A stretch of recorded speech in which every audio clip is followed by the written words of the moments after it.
We have Chef Robbie Felice on the podcast. This guy is on a rocket ship right now. He's becoming one of the biggest chefs in all of New Jersey. His story is so inspiring, his chef rock star lifestyle, how he is becoming a private chef, a restaurateur, and much, much more. I hope you guys enjoy this just as much as I did. Let's go. You know where you are! This is the OutliersPodcast. Let's go! So hard to control. Well, Chef Robbie, welcome to the Outliers Menu Podcast. What's going on? How are you, dude? Good. Thanks for having me. Of course, man. You've been on a fucking rocket ship, dude. Like, does it feel overwhelming? Like, I feel like from watching from afar, it's like so inspiring, and I'm so grateful for you to be here. But like, dude, you're traveling all over. I feel like you're on fucking TV every other day.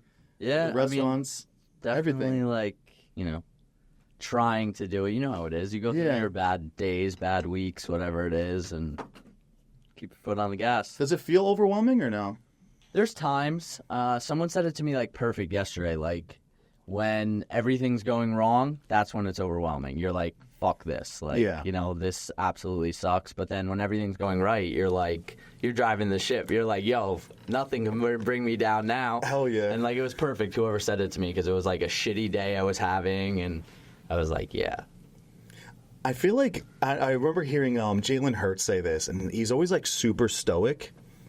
And he was like, they're winning games, and they were asking, they're like, why aren't you happy that you're winning? He's like, I just want to be level-headed, because the moment that you're not, it's like when the winds come, you got to be this. You have to feel the same. You have to like ride the wave, even when it's high or low.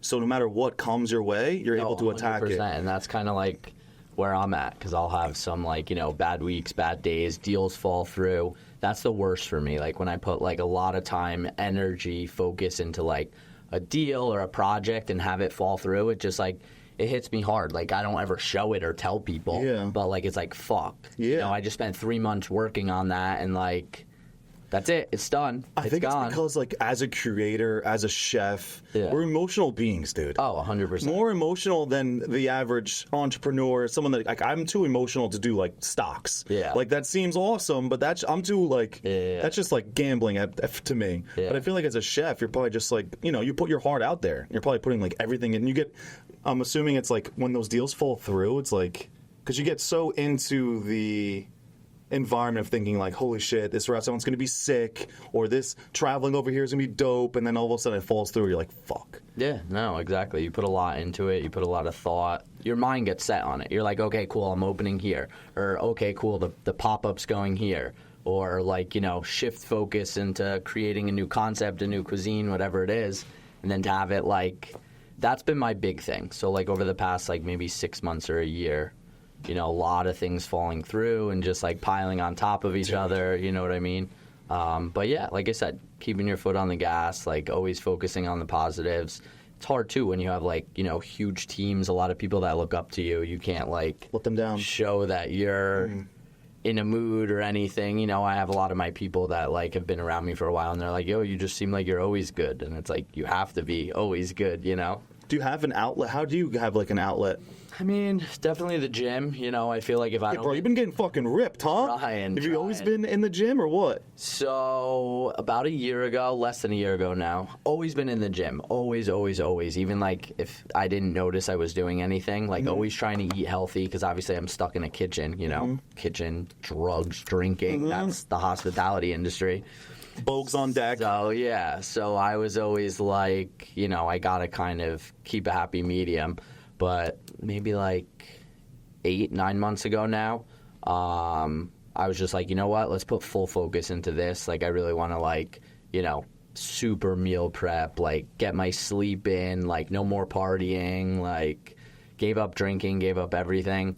I was like about 8 months clean. I just went off on not a bender, but I was cooking on a private island. I had to drink, what I mean? Got in Men's Health magazine. That drops in like 2 or 3 weeks. Hell yeah, dude. So like I was like, yo, if I'm getting in Men's Health magazine, I gotta like focus on this shit. I was like training with some people, working out with like a lot of NFL guys, because my trainer trains the NFL guys, and just realizing like it was like, yo, I could pick up weights and put them down, but as soon as you like make me do like any kind of circuit or like get on a treadmill, I was like, yo, I'm winded after 2 minutes. Like I am not in good shape. The cardio, the added cardio, just everything, on the lever. and just like stretching, dude. I was like, I can't even. I'm like the most unlimble person in the world. Like I can't be doing this. Yeah, keep you on a bench. Yeah, so I was just like, let's go all or nothing, and it's been good. You know, I feel like a lot of people now, especially like chefs, it's all the craze. Like, oh, let's get in shape. Let's have the healthy lifestyle.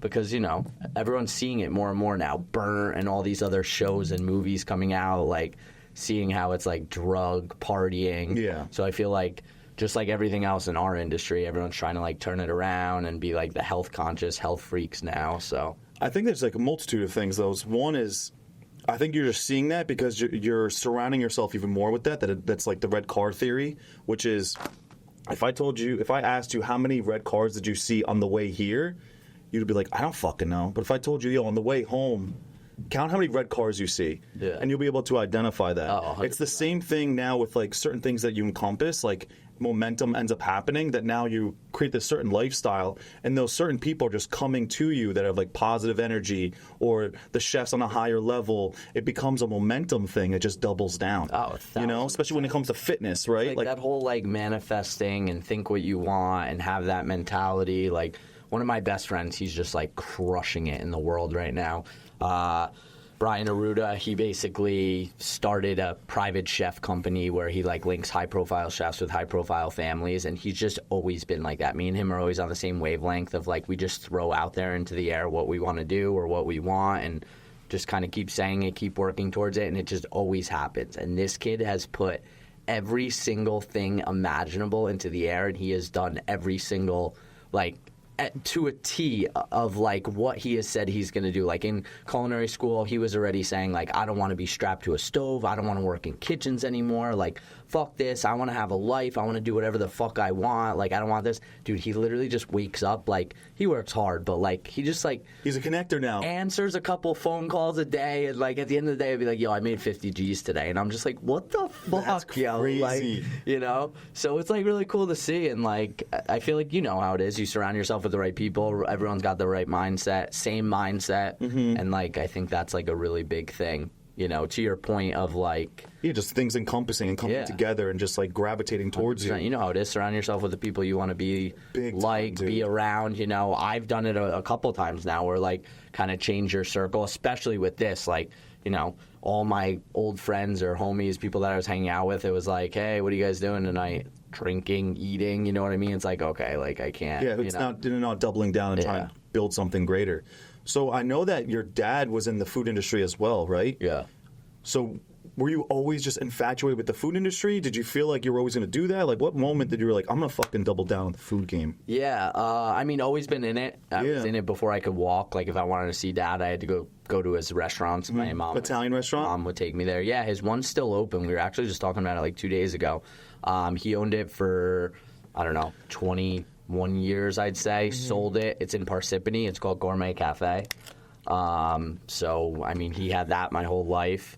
And, yeah, I got into him. I just saw a way to make money. Like, hey, I could just work at his restaurants. This is cool. But at the same time, I had my own landscaping business. So all through, like, high school, like, I made so much money because I was, like, landscaping. I was working in restaurants. I was like, yo, this is awesome. And I really like the landscaping thing more because I just love being outside. And the more I think about it or look at it, it's the same as, like, cooking. It's like being creative. Like, you're making someone's house look beautiful or whatever it is, you know? Same thing, food on a plate, you know? But then it was like do or die. I was a senior in high school. One of my best friends said, yo, you should apply to the CIA, the Culinary Institute of America. And I was like, all right, like, I guess. Like, were you cooking at home and stuff? Like, I was cooking. I was working at Crystal Springs. I was working at a few of my dad's friends' restaurants. I was working at his restaurant. So yeah, you were like part of that world. Yeah, it made sense. I was in that world, but I was also in the world of like landscaping, being a kid, having my own business, to where it was like, yo, this person just hands me cash and it's my cash. There's no like check, anyone telling me, yo, you got to go mow that lawn today. Yo, you got to do that this way. So I was like, damn, yo, I like this more than I like that. Like going in and having a boss, I liked it because I got to do both. Where like I got to go in and have a boss and see that side of it and get a paycheck. But then I liked the other side of where like I did wherever the hell I wanted. So I had like 20 lawns that I mowed and like did shit for, and like, you know, worked my own schedule where I was like, oh, you know, I don't want to do this. This is Saturday. I'll just do all 10 lawns tomorrow. And it was like cool. So I got to see that at a really young age. You know, I was only like 14, 15, 16, 17, 18 years old, whatever it was. But then right around that time, senior year in high school, my friend talked me into like, yo, why don't you apply to CIA? If you get in, this is like the big leagues. This is like the number one best culinary school in the world. Like, blah, blah, blah. I really hyped it up. And I was like, all right, like whatever, you know. So I applied. At the time, I was working for someone that had already graduated from there. So they were basically like, put a plug in. Yeah. I got like a scholarship because he wrote me a letter. And I got in and I was like, damn, like, I guess this means like I'm doing this instead. And right then and there, like as soon as I said to myself, if I get in, I'm going to go do this. And like, that'll be it. If I don't get in, then I'm going to go probably do the landscaping. Double down. Yeah. And I got in, so sold the landscaping business, got rid of all my accounts, focused for like maybe, I don't know, it was like 6 months, 7 months, 8 months of like really way more cooking. Like I was like, yo, I'm going to go do this out of school. Like I need to like really polish my skills. Yeah. And then I got into CIA and that was it. Never looked back. What's so different about CIA than some of the other culinary schools? Because I went to culinary school as well in New York, but it was like at night. Did you go to ICE? Yeah. I've been doing a lot with them. They're like really cool. They just had me do like a class there. I'm doing another one in November. Oh, cool. But yeah. Like, what do you think is different about it? I'm just curious because I always saw CIA as another level. I'm sure you've looked into it too. Like what is it? Johnson Wales, ICE, CIA. Yes. I mean, you know how it is. I feel like it's like comparing other colleges. They're all kind of the same. You know. I guess CIA was definitely like, yo, the campus is beautiful. That's what it is. It's a campus. The grounds is beautiful. It's also like, longer, period. No? Don't you have to like go to school for longer? They've changed it like 6 times since I've been there. But yeah, when? I was signed up for 4 years. I only did 2. I graduated with my associate. Yeah, the first 2 years, it's like cooking. Like you're cooking. You have 3-week classes. So like, dude, it was crazy. Like breakfast class, you get in at like 1 in the morning. What? You're done at like 8 in the morning. So legit, like I'm not sugarcoating this. I'm not bullshitting. It was like, hey fam, we're going out from like 8 o'clock. We need to be back on campus by 12:30. We need to be at class by 1:30. Like no bullshit. You know, we're fucking running in our like collared shirts from being out at the club. Yeah. Straight into class, like grabbing our knife bags, like hammered, getting into breakfast class. Like, you know, and like you have your clique, your crew. Like there's like 2 of my boys in my class were trying to cook eggs Benedict at like 4 in the morning. Like every fucking egg's breaking. You're like, shit.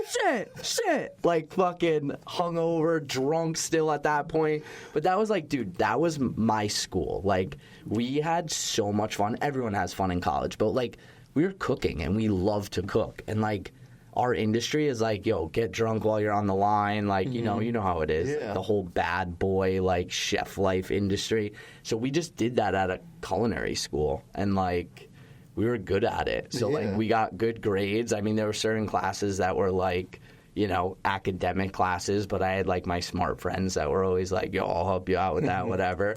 But it was cool. We like really enjoyed it. I had the best time of my life. I met people that, you know, I'll never lose touch with, just like any other college.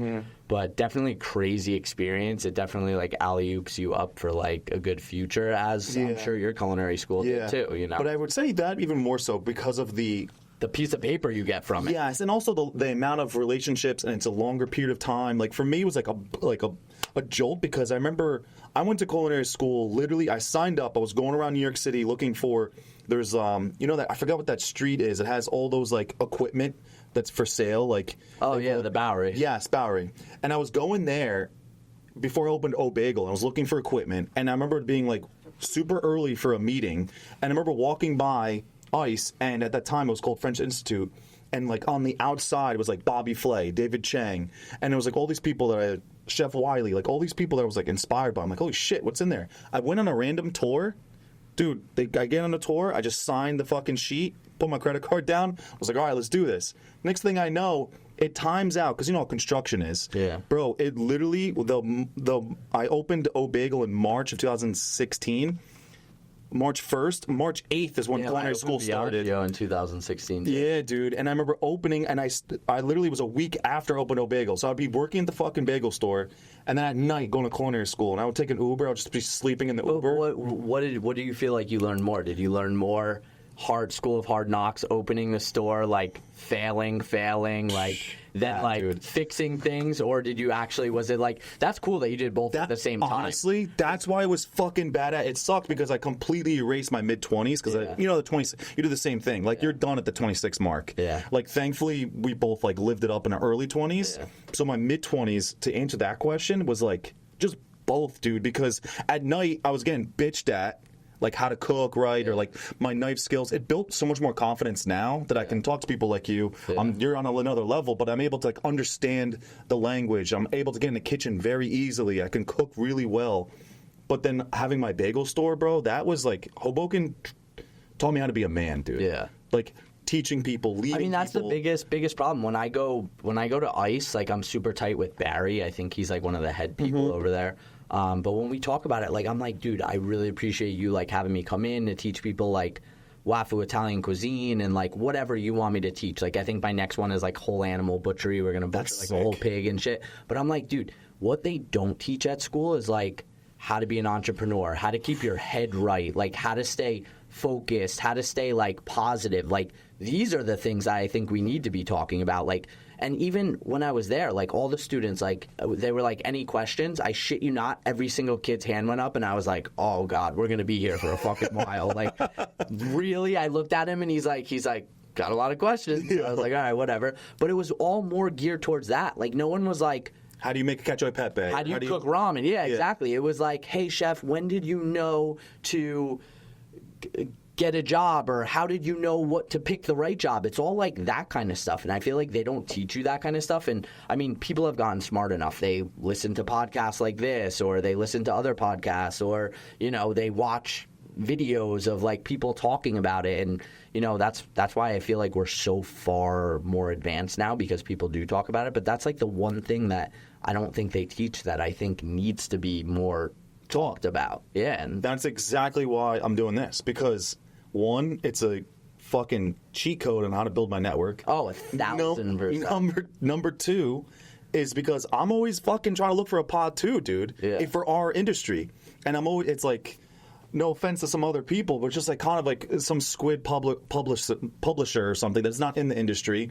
Or like it's all podcasts are on like sports, real estate, economy, like nothing about the food and beverage space. And understanding like, bro, I had to figure out food costs myself. I had no idea how to do that. Yeah. Just like figuring that shit out. I had no idea, or how to create an infrastructure, or creating like a hierarchy within my team, and how to market my store, or just how to know like when you open up a location, your rent. From point A to point B, like everything. And even like the networking side of it. I probably learned that within the last, 2 years, where I used to think it was way more important to be on the line cooking the food and making sure that this is the best damn dish anyone's had, where now I would pick the other side of things like 20 times over again, of going out and networking and meeting people. Who knows who you can meet? Like, they say it every day. You could become a millionaire just by meeting the right person. You know what I mean? Or your network. Exactly. Same thing. But I never really believed in that. And just as of like recently, over the past 2 years, I think it's one thing that I'm like 10x your career. Yeah, so grateful for. And like everyone who I've met, and I did the pop-ups traveling around the country, and I think that's one thing that I was only cooking for 24 people a night, but 24 times 5, and then for how many months we did it, whether it was LA, Seattle, Miami 2 or 3 times, all around Jersey, New York City, the Hamptons. The people I met were just like incredible, and these are the people that I like talk to now that are helping me like build and stuff like that. So same exact wavelength of like what you're saying with the podcast. I think too but I think you putting your head down for all those years, and then opening your restaurant at such a young age, then now you have an opportunity. Like you are doing, like how old are you? 33, 34, 33? I just turned 34 2 weeks ago. Happy birthday. Thank you, my guy. Which is a super awkward age, dude. I don't know why. It's just a weird transitional thing. Like, I'm in denial that, like, I'm not in my 20s. I'm still not old and don't have a heavy pocket like I hope in my 40s. Yeah. So I'm in this weird transitional year. But anyways, I think that's what, like, because you put your head down and got into the nitty-gritty, that you have, like, You have all these awards, award nominations, all these things. So you have that street cred in the kitchen, your skill set. That now when you do build a network, you actually have something to offer. You're not just like this, this chef influencer who's just like cooking at home and taking 3 hours to develop one recipe. You know what I mean? And yeah, film it. I was just hanging out with a lot of those people, and like I give them so much credit. I love sitting down with people that are doing different things than me because like I secretly pick their brain, like whether it's secretly or not secretly, but I just like love it. Like, yo, how much do you make for that like deal? Like, yo, how much do you make? They make a lot posting that video. Yo, when that person like asked you to do that, like how did that deal structure work? Because I'm like, I don't consider myself an influencer or anything, but like these people make a living and do really well doing it. Where there's like restaurant owners that don't make half of what they make and they're destroying themselves to try and get to what these people are at, So I just think like seeing that people are doing things different, that's like one big thing for me now is like, I'm so much more, when I was younger in the kitchen or the restaurant industry, everything was like, fuck you, it's my way or the highway, like, no, fuck this, like, fuck guests, like, it's me, and that's like very big like chef thing, you know what I mean? Where now I'm just like, so much more like Gumby. Like I want to like hear what people have to say. Like if someone wants to give me a recommendation or teach me something, I'm so much more like open to it and I want to hear and learn everything.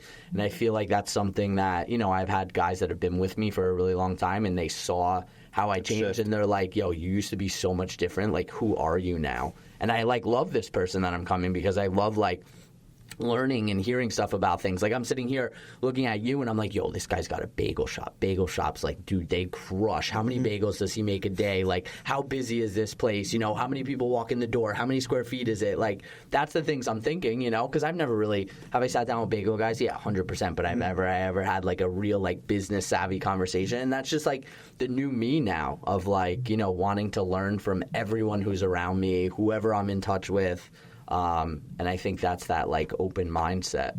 I think it's also maturity and confidence too, man. I think when we were younger, it's like always have a chip on our shoulder. Yeah. That's something to prove. So if someone's like trying to teach you something, you're like thinking they might come at you in a different way. I always had a chip on my shoulder too because I come from second gen too with the bagel game. And then now it's just like, fuck it, dude. Like I built it up to a point that like it doesn't even come close to where my dad had stores were. But it's nothing. The only reason I got to that point is because of that and I embody who I am at this point. And so going off of what you're saying is like learning and that maturity and that confidence. And especially like bringing up to, and you mentioned the pop-ups.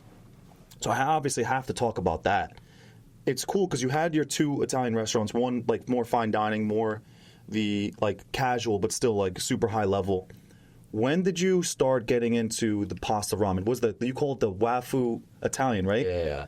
So 5-6 months into the pandemic, maybe. That was scary, huh? It made you super creative, I bet, right? COVID? Yeah, I mean, I don't like to toot my own horn about it, but like, dude, a light switch just flipped and I was like, I have to save these fucking restaurants. Like, I was like literally in there the next day, like, dude, we instantly set up Viaggio dining room into like a market. Like, I was slicing all like the house cured charcuterie. I was like cutting all the dry aged steaks, anything to get people in. No one was going to like food stores. So our first 3 weeks doing a market, like, dude, Viaggio was slammed. Like, bro, we sold all the vegetables. I like so like happy and proud of like what we did because we didn't throw out anything. Like, I didn't throw out any food, like nothing. And like we sold it all, and then we got to the point where like I was still ordering some stuff in so that like I could keep the market busy. So Viaggio was a market. OC stayed closed. We figured like consolidate everything to Viaggio, keep making money out of Viaggio, keep OC closed. We didn't open OC until you were allowed to do like takeout and to go. So once that hit, then we started doing Viaggio. Had turned into a sandwich shop where like we were busy, and like this is all like, you know, I had a couple guys working with me to be able to execute it, but we're talking like fine dining, like, you know, expo on the line. And like, I'll never forget, dude, this one day, like, I don't know what I put on. It was like a crispy chicken sandwich or a smash burger or something. And like a normal night for us, we're a busy restaurant. We do like 50 or 60 tickets, like actual tickets that come through the printer. I think that day we did like 120 tickets. Which is completely different model for you. Different, yeah. And like we're not used to bagging everything and like organizing it. And like, dude, so just like I still even remember just standing in the kitchen hearing like the ticket printer and just like seeing like my dad's my business partner on my first 2 restaurants. So he's like in there with us, like bagging shit and like a couple of my workers. And I'm just like, this is crazy. I mean, like, grateful because we're in the middle of the pandemic. We're busy as shit right now. So I was definitely grateful. But, yeah, so sandwich shop. Then we started doing to-go food.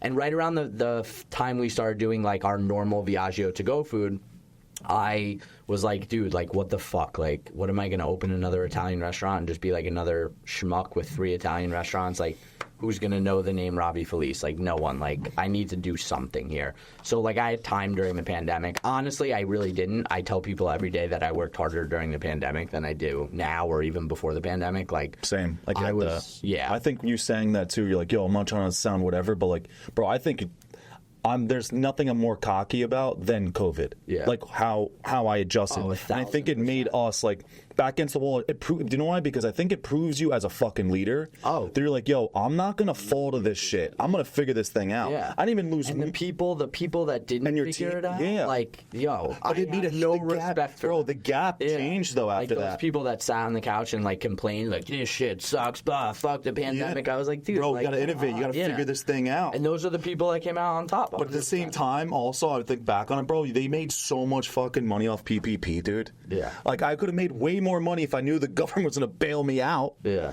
But it is what it is. I think it just made you more innovative and then opened up so many doors. So I'm assuming, like you were going to say, was like you then started being like, fuck it, I can't be just being. Yeah, so like I tell everyone, like whenever I get interviews about this, like kind of wanted to keep my foot on the gas, but like knew, like obviously this is my life, this is what I'm going to be doing. So like how am I different now? Like how am I going to be different? And I came across this thing called Wafu Italian. I literally said to myself in school, like, I will never do Asian. Like, Asian is so intimidating. Like, I'm so scared of doing it wrong. Like, you know, I just got back from Japan, but like, you know, they're just at such a high level that I never wanted to do anything wrong in Asian cuisine. So I like said to myself, never Asian, but came across this Wafu Italian. I loved it because it's not a fusion. Like, it's a real thing. Like, in Japan, in Italy, like, they really call it this Wafu Italian. And I was like, you know, this isn't gimmicky. This is, like, real. And even from the day we started doing the pop-up, I would have, like, people born and raised in Japan coming in and, like, tears in their eyes thanking me, being like, this is what we miss most in Japan. We miss, like, this cuisine that it uses, you know, things that we use and we're used to and combines it with Italian ingredients, Italian techniques, and, like, we miss it. It's, like, the homey feeling for us. And I was like, holy shit, like, I'm onto something here. Like, this is cool as fuck. But, yeah, so whatever, 6 months into the pandemic, I have, like, a chef's bar at Viaggio. We weren't allowed to be having people in the restaurant. Like, that's big no-no. You're not allowed to do it. Get shut down. Shut down, whatever. We have, like, blinds on the front, and, like, obviously all the doors lock. So I would sell it as my underground tasting Tuesdays, and I would do 2 seatings a night for, like, 5 people. We charge, like, $2.95 or $3.95. Like, it was a lot of money. But people had nothing better to spend money on. Didn't experience. I literally opened it. People started seeing me do it. I sold out for 6 months of all Tuesdays. So then I was like, fuck. And I just posted it up as a joke on Instagram. I was like, yo, tasting Tuesdays are great, but now we have to do Tasting Mondays because you guys are so supportive. Like, I appreciate you. And then, like, Tasting Mondays sold out. And I was like, fuck. And at the time, it was doing Tasting Mondays, Tasting Tuesdays. And we're not talking like, yo, they come in and get an appetizer and an entree. And you're trying to make an experience for $400. I mean, it was 14 courses. Yeah, bro. 14 some good gone shit. Me walking out every course, like, talking about it, cooking it. So that was Monday and Tuesday. Then I took a job as a private chef in the Hamptons. So I was driving out to the Hamptons Thursday, Friday, Saturday to cook for them, to make, like, money to put in my pocket. And then, like, Wednesdays, Sundays, like, Mondays, Tuesdays, while I was doing that, it was like checking on everyone at the restaurants because the restaurants were still doing to-go food. So I was like operating the restaurants, like making sure my guys were good, trying to change the menus, trying to do the social media, like posting shit to like, you know, obviously all the customers are like seeing like, oh, what's the sandwich of the day? Oh, what's this? What's that? So yeah, underground tasting Tuesdays were going into Mondays. The to-go food was going. I was cooking out in the Hamptons. I would sleep there when I would go out there. Working for families was like kind of cool, but like the money is just like stupid. Like I don't even know why I ever went back to restaurants. And there's so many people that do it now. It's just like crazy. But that's when I went and kind of sat down with my business partner, Luck, now from Pasta Ramen. He owns the Ani Ramens. And I was like, dude, I have to come to your house. I have to talk to you. He's like, yo, you're not allowed in my house. My kids, my wife, like they'll freak out. And I was like that was at the time it was still sketchy. Oh, sketchy. Yeah. So I like walked in his house. His kids are like peering around the corner like, Dad? They got gloves and masks on. Dad? Papa? I was like, dude, I'm okay. Like everything's going to be fine. I'm sitting on the opposite side of the table from him, like all the way across. Like he's got this long ass dining room table. We're yelling to each other. I was like, look, I got a good idea. He's like, all right, let's hear it. Kids are still hiding like on the other side. And yeah, I just kind of like let loose. I was like, listen, man, like this is going to take off. So whether you're doing it with me or not, like I'm doing it. Like it's going to be phenomenal. Like Japanese and Italian cuisine, they're the two top tier cuisines. There's no one likes any other cuisine more. They're like, go look in any record book, whatever you want to see. Like the top two are always Italian and Japanese. We're going to smash them together. It's a real thing. Like, let me do my thing. I've been doing these underground tasting Tuesdays where all I cooked at them was Japanese Italian food. So people are leaving those being like, dude. That's when you do. You were, especially the fact there was only a small amount of people at your chef's table. Yeah. You're interacting with every single guest. Every single one of them. So, you know, seeing their faces, making sure they really enjoyed it, like really hearing like, yo, you're on to something here. You're on to something. So when I went to Luck, I was like, dude, I have this in the bag already. It's either you do it with me or you don't. Right around the same time, there's a restaurant in New York City called Kamika, Japanese Italian, and they were about to open. And I was like, look, if you don't find me a location to do this Japanese Italian, like we're gonna miss it. We're gonna miss it. Like this restaurant's about to open, they're gonna be like the ones that put it on the map. Like we need to do this. So I heard the day before they were opening, I was like, if you don't find me a location for me to do this tomorrow, like we're not doing it. And he like sent me an address. I was like, perfect. When are we cooking? He's like, cook in 2 days. I was like, cool. So we cooked like a 12-course menu. He brought like 10 of his closest friends. We cooked this Japanese-Italian menu. Before they were all done eating, they were like, dude, I hope you are ready because next week you got 10 more. And I was like, all right, cool. I was like, double down and do it 2 days. I want 10 the first day and I want 10 the second day. And then by the second week, after the third week, we were up to doing it like 4 days a week. We started out only doing like 10 or 12. Then we started doing 2 seatings, but we were charging like $3.95 a person. And it was like a secret location, so it was invite only. You couldn't get in. Like there was no number to call. There was no way to get in. The only way to get in was if someone sent you the link to like book. So this link would kind of get sent around, but we were super careful about who it would get sent to because at the time you were still not allowed to be doing this. Like we weren't doing inside dining yet. After maybe like 2 or 3 months, we started doing like outside dining or inside dining. So then we were like, okay. But in the beginning, we were like picky. We were like, yo, who are you sending that to? Okay, they're cool. Send it to them. Like they're allowed to come. So we were like really curating who we wanted to come and who we didn't want to come. But yeah, I mean, two guests at $3.95 plus tax plus gratuity. It was like $1,000 for 2 people. Yeah, it was funny as shit because you would have like people. You don't know the location, so you're like searching on Google once you get the text message the day before. It's like, hey, it's Pasta Ramen. We're telling you where to go. This is the address. Look for the neon sign. You would hear people coming in, like husbands with their wives, like, what the fuck? You spent $1,000 fucking dollars and we don't even know where we're going or what we're eating? Like, blah, blah, blah. And dude, I would love it. I would be like, yes, we got to win them over. We got to win them. We knew we were going to win them over, but it was like cool to see like, yo, we created that. Like we created that experience for them from the second that like, she went out of her way to figure out how to get this reservation, book it behind her husband's back, spend over $1,000 to come for 2 people. Then, you know, researching. obviously in the car the whole way there, they're talking about it like, what the fuck is this? Like, where are we going? What do you mean you don't know? Who's cooking? You don't know? How don't you know? Like, and that was part of the experience. Like, I wanted to create this experience.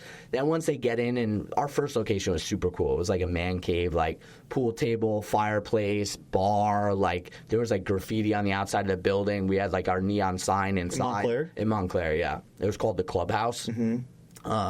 So we were there for like 3 or 4 months, but we were doing 3 or 4 days a week. And yeah, that was like really where we laid the groundwork of like what Pasta Ramen would be. I remember like me and Luck were sitting at a table one day like, yo, what are we going to call it?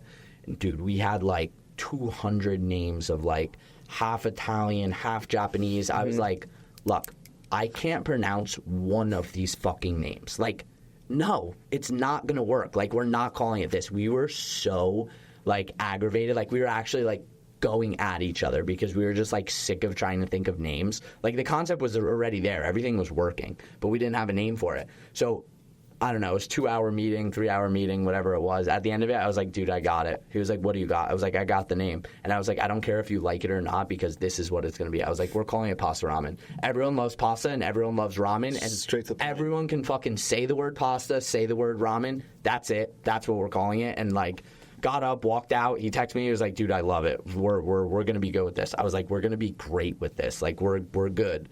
And yeah, that's what we called it. And then started traveling around with it. We did probably like 13 or 14 locations in New Jersey. Some people knew about, some people didn't even really know about. Like, one of the coolest ones we did like the 68th floor of the Irby.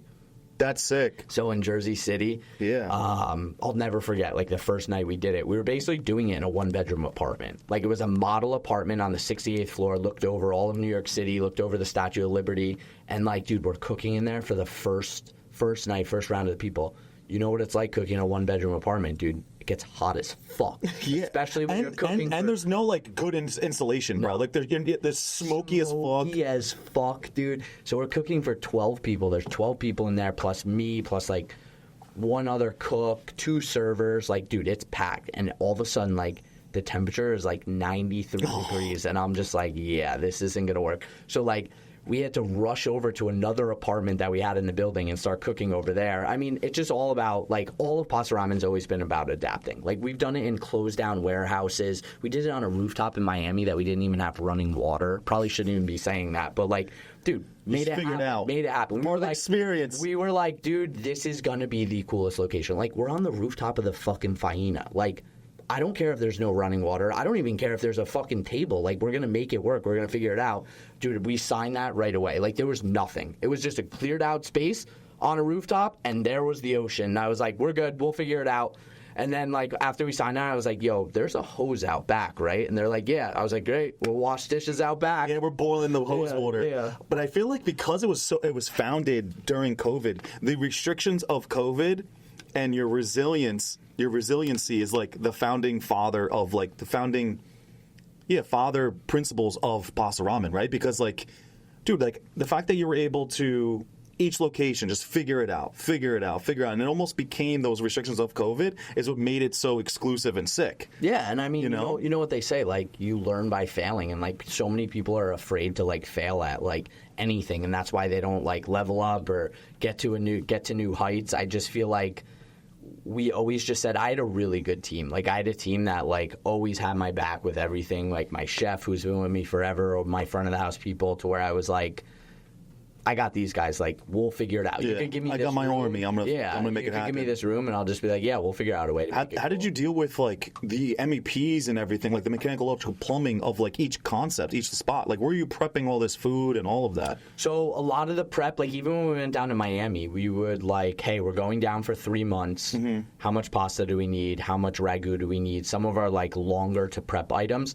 and we would freeze it. We would cryo it, freeze it, put it in army coolers, ship it down, and then we would just have it frozen to where we would pull what we needed. We would do enough for that 3-month period. Mm-hmm. And then a lot of the other stuff was, like, fresh on site. So obviously, like, you know, you're getting the fish, whatever. But a lot of the sauces and stuff we were able to, like, prep. And then you would need, like, less of a space. Like, when we were in LA, we shipped everything out to army coolers. And we were in, like, a studio, a food studio. So they actually film, like, Food Network, like cooking shows, like, all that stuff. It's an actual studio. But not like anywhere near an industrial kitchen, but Yeah. it's like perfect. We were still able to do like the small things every day. We were able to get our orders in there. You know, they had the refrigeration, the ovens, everything we needed, fryers. But yeah, we were just able to like kind of adapt to whatever environment new was. location, that we had, and we just got good at it. We got like, now that we're confident at it, like you could throw anything at us. Like we go into spaces now, and I'm just like, hey, we've done that before. Like it's Let's not do going it. to be an issue. Yeah.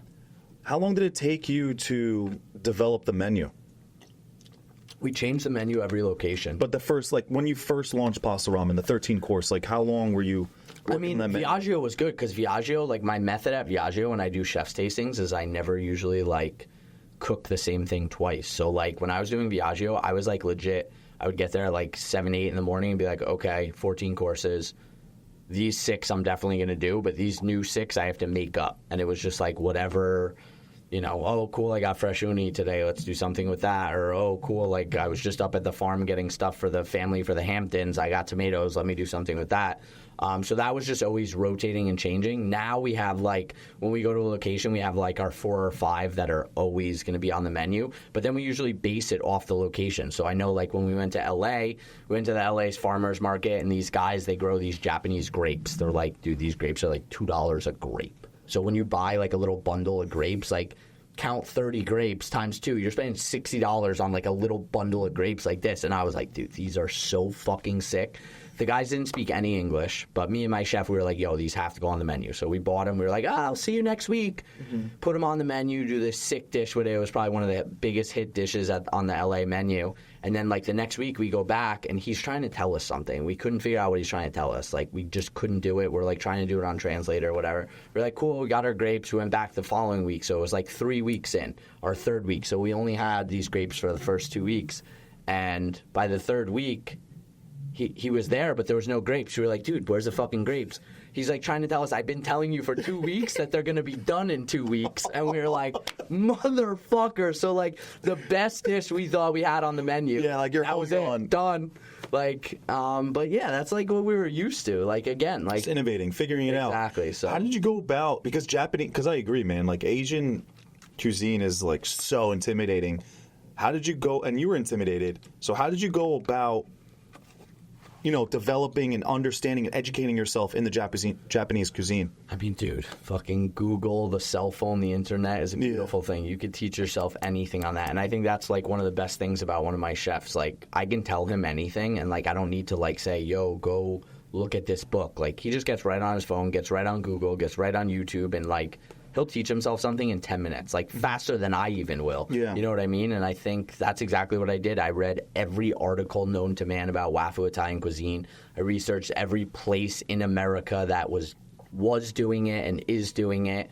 Thought back to when I was traveling throughout Europe, when I lived in Italy, thinking like, I sat down at a 1 Michelin star restaurant. Why were they serving me raw fish with yuzu? Yuzu's not Italian. And now I'm thinking back to it, and I'm like, dude, it's such a common thing out there. Like all higher end Italian chefs that are cooking like, 1, 2, 3 Michelin stars, in order to bring their food up a notch, they're like using Japanese techniques. They're using Japanese ingredients, and like no one thinks anything of it. But in reality, it's literally Wafu Italian. And in Japan, they say that all the time. They call it that. So, I think I just took like everything that I had like learned, everywhere I had been, kind of just started like really throwing it all together, seeing what I wanted to do. The big thing was like people would put me on the spot and be like, what makes this Wafu Italian? And I had to come up with like almost like a line. Yeah, a line, or like I had to come up with rules. Like, what are my rules for Wafu Italian cuisine? And what I came up with was, if I served you a dish and you eat it, and I basically say to you, hey, is it Japanese or is it Italian? And if you pause for even like 1 second, 2 seconds, 3 seconds, if you're pausing for like 4 or 5, 6 seconds, then I was like, I fucking nailed this. Like, this guy doesn't even know what the fuck he's eating. So if like I literally have you at that point where you can't tell me if it's Japanese or Italian, then I did my job right. And that's exactly how we would test every dish. Like, I would have my partners try it. We would have the chefs try it. We'd have random people on the street try it. We'd be like, yo, is this Japanese or Italian? And if you get that pause, boom, gone. Like, we nailed it. We're good. But if someone's like, oh, this is Italian, then it's like, fuck, back to the drawing board. All right, it needs a little more Japanese to it. And that's just kind of like what we've always like lived by with the whole Pasta Ramen concept. I don't want it to be too much like one or too much like the other. Like, people are like, what are the rules? Like, do you have to have a certain amount of Japanese ingredients or a certain amount of Italian ingredients or techniques? And there are no rules. Like, I've made some dishes that are like 7 Italian ingredients, 1 Japanese ingredient, and like all the technique is Italian. But I let someone try it and they'll be like, so confused, like, still, you use something like sesame oil and it's like so pungent, extreme, pungent, strong. You could put that with 30 Italian ingredients and people are still going to be like, oh, it's Japanese, because that's all that comes through. So it's just been fun, like, it's like really cool to like experiment with it. And like I said, that little kind of split second of that unsurety is exactly what we're kind of always. Do you feel like you're just hitting a whole nother level within yourself? Like, because I know you obviously your founding principles is all Italian. Do you feel like do you still want to go back to those Italian techniques and being like, and still have as much fun cooking Italian, or do you feel like your just passion is now waffle Italian? No, definitely. Like, there will be times where I'm just like sick of it. Like, I'm just like, why did I even do this? Yeah. Like, I'm just like.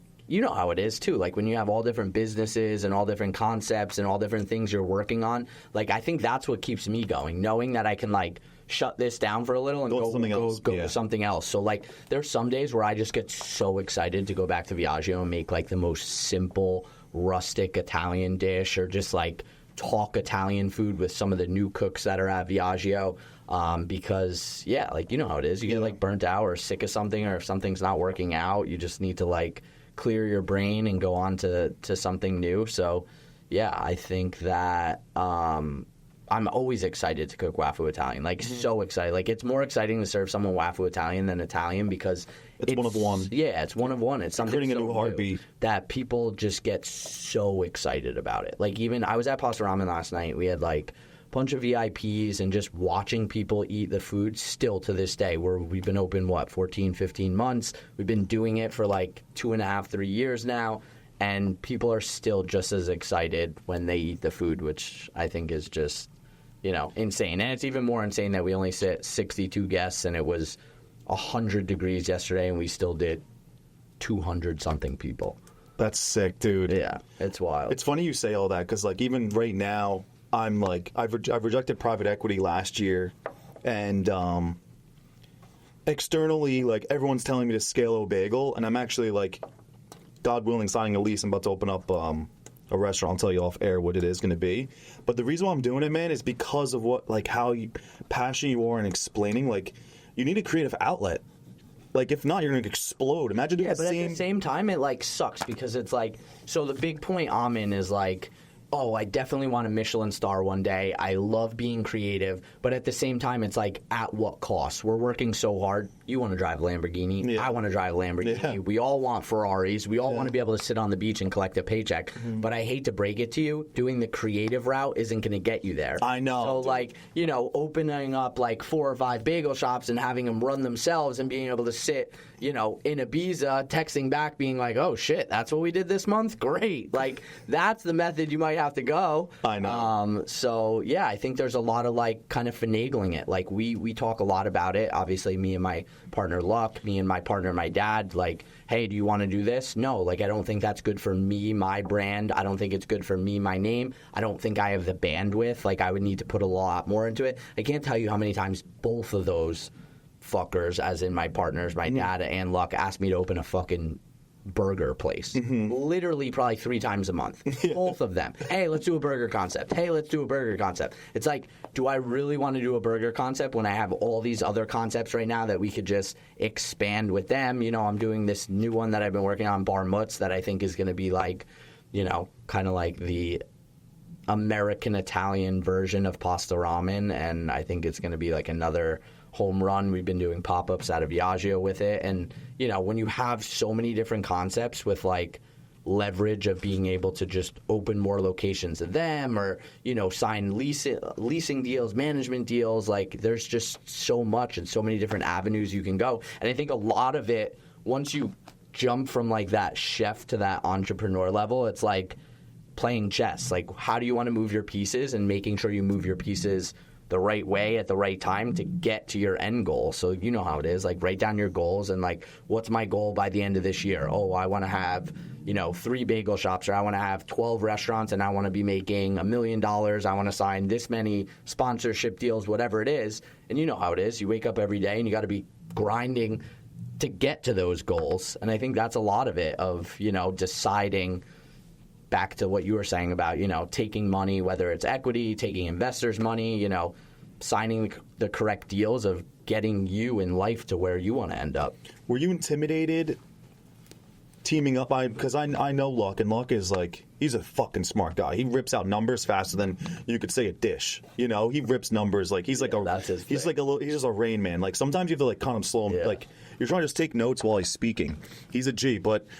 Were you intimidated, not even with him specifically, let's just like, because at the end of the day, he's an investor externally than your dad, right? Were you intimidated taking investors' money to doing another concept with someone outside of your quote-unquote circle at the time? I mean, yeah, in the beginning, 100%, but I think now we have like a lot better of an understanding of it, to where he's kind of like, you're putting your name out there on the line. So everything we do, it's like your name, where, yes, I'm putting money on the line, but like, the brand means more to you than even like a few extra bucks, right? And, that's kind of always been the new conversation now of like, I might be putting the money out. Obviously, I put some money in as well, but, a lot of like getting investors' money and whoever's signing whatever deal, a lot comes down to that, whether it's, the name or the money. And same goes for you. You know how it is. Like, your name is everything, and I think it means a lot. And we've definitely realized on my other side, too, like my dad's side, of like how much it helps, like just even like Robbie's at the restaurant tonight and like, things like that. And I always knew, like, even back when I was in culinary school, that like I wanted to build a big name. Like, I was like, I wanted to do that. I every year I set out, what do I do to get my name bigger? What do I get to do get my name bigger? Because I realized that, like, hey, people are then going to want you. People are going to pay more for you. So that's what I wanted to have. You know what I mean? Where there's people that don't want to have that. There's people that want to create a concept and you don't even know who's behind the concept, but they have 50 locations. You know what I mean? I set out to do that because I just saw kind of the money side of it, of like, hey, now I could charge someone $600 for a tasting menu, or, oh, you want me to come to your house and cook? It's 10 G's, But I think there's a lot of different, it goes back to the avenues of like what you want. How do you want to create your life?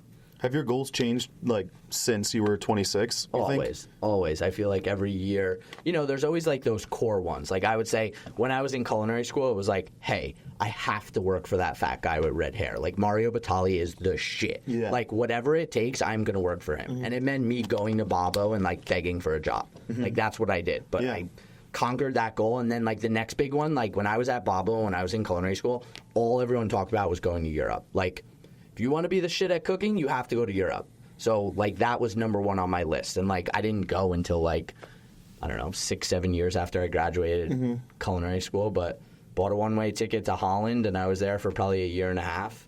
Why Holland? I have family there. Okay. And I was just, like, really into, like, nobody knows it, but, like, you go to, like, Netherlands, Holland, and their quality of just, like you go to a low-level restaurant in Holland, and it's, like, our fine dining restaurants here. Like, insane. I thought that was, like, isn't, like, Austria or something like that? Isn't I feel like Copenhagen's the same. Right? You go to, like, a bistro in, like, Denmark, Copenhagen, like, Denmark, any of the Nordic, like, even Holland, and it's literally our fine dining restaurants in, like, our area here. Like, even comparing, like, their 2-3 Michelin stars to our 2-3 Michelin stars in New York City, it's, like, uncomparable. So I feel like I just, like, learned a lot. But I had family there, so it was, like, home base. Okay. So, like, I was able to, like, put all my large suitcase. I knew I always had a place to sleep, and then I would just go out and backpack. So, like, I was in Utrecht because that's where they lived, and then I went and lived on the beach in Kadzan. I worked for a chef named Sergio Herman out there, so I lived on the beach for like 2.5 months. There was like a huge house, 30 employees lived there, and that's where I was for like 2.5 months. And then once my time was up there, they actually sent me to Antwerp because they had just opened a new one in Antwerp, Belgium. craziest experience of my whole entire fucking life. Like, literally straight out of the movies. Like, these guys were working 21, 22-hour days, going home, showering, sleeping for 30 minutes, and going right back to work. Literally to where they were so stressed out, like, they'd be up on the pass, like, plating, and they would just get instant nosebleeds, and everyone's like, oh, it's from cocaine, like, that restaurant. They just do so much cocaine. They were probably doing cocaine, but honestly, it was because of how stressed they were. Fuck, They bro. were just, like, so stressed out. Dude, the screaming, the yelling in that kitchen was, like, nothing you could ever imagine. Like, I didn't like that side of things. I worked at 2 different restaurants, and like at that stage, I was like so young. I don't do well with like getting screamed at, especially in front of other people, bro. Yeah. I get in like in my feelings or something, especially like I can't retaliate. Yeah. I hated that, dude. yeah, it was serious. It was crazy. But yeah, then I just kept bouncing around. Like, once I left there, I went back to the other restaurant. Then I heard there was a restaurant, 10 minutes down the road, that was another 2 Michelin star. I got in touch with them. They took me in. I was living in the attic. It was like a farm. I slept in the attic. How old were you during this? Like 24, 25, 26. Okay. Yeah, because I opened Viaggio when I was 26. So yeah, like 24, 25. I feel like during that time, did you know you would come back to Jersey to open another restaurant? No, I didn't open anything yet. I know, but like during that time, did you know that was going to be in the horizon? Oh, yeah. Me and my dad had always talked about It was like a game plan, I knew, somewhat of a game plan. Yeah, I knew I would eventually open something with my dad. Like, my first restaurant was going to be with my dad. Like, it was just always talked about. It was known. It was the dream.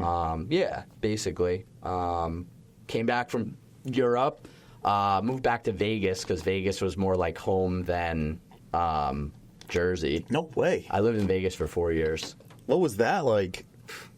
21, 22, 23 living in Vegas. What do you think it was like? That's wild, dude. Yeah. So I was working for Mario Batali out there. My best friend who I moved out there with was working for Thomas Keller. Then he worked for Jose Andreas. Then he ended up working for us, for Mario Batali as well. But yeah, dude, living the fucking life. Partying every night, cooking. And it's sick, too, because you're, like, fucking experiencing, like, on both sides of life, of, like, traveling all over, the experience, having fun, but then each day you're probably learning something completely new. Like, staying focused. I've been so, like, good, but at the same time bad at that. Like, I complain every day that all I do is work. Like, from the second I wake up to the second I go to bed, all I'm thinking about is work, work, work, work, work.